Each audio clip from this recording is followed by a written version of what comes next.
Le peintre Antonio Segui est décédé à Buenos Aires le 26 février dernier.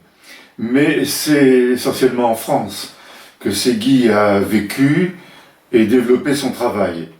En effet, il avait son atelier dans sa maison-château à Arcueil, en banlieue parisienne, et c'est dans le calme de cette propriété que Segui a travaillé pour développer une œuvre très singulière. En effet, si Antonio Segui a été associé au mouvement de la figuration narrative, son œuvre, cependant, décrit un monde bien personnel, un graphisme bien à lui. J'avais eu l'occasion de le recevoir dans le cadre de l'encyclopédie audiovisuelle de l'art contemporain, d'aller tourner chez lui dans son atelier à Arcueil, et je vous propose d'écouter quelques instants de son témoignage. Vous savez, moi je ne conçois pas la peinture si je ne m'amuse pas, c'est une façon de continuer à vivre. Et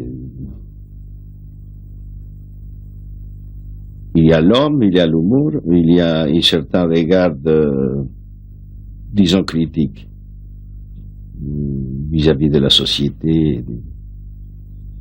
Et quelle autre chose je pourrais ajouter, que j'ai fait des périodes assez différentes parce que je travaille toujours par des séries qui sont plus ou moins nombreuses au niveau de la quantité des œuvres, que ça peut être 10, 15, 20, 30 parfois, et que j'essaye de me renouveler au niveau de l'image et au niveau de la technique, parce qu'il y a un moment donné où je sens une certaine fatigue.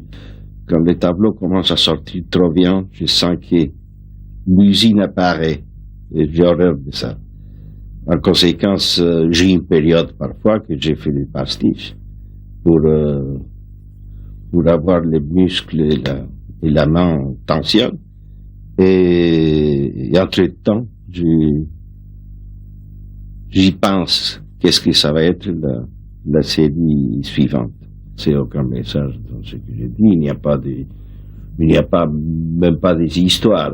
J'ai voulu construire un tableau avec une histoire. J'ai laissé la responsabilité au spectateur. Vous voyez?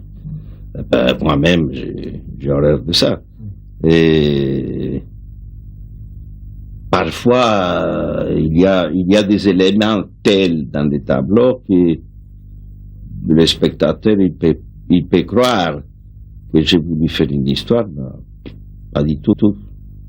Parfois, quand il y a un tableau que c'est tout à fait commencé, et on sent, si on doit le laisser tel quel, et imaginer qu'on n'a fait pas un tableau, mais que c'est quelque chose que, si on l'aurait continué, sûrement on l'aurait détruit, mais qui reste comme une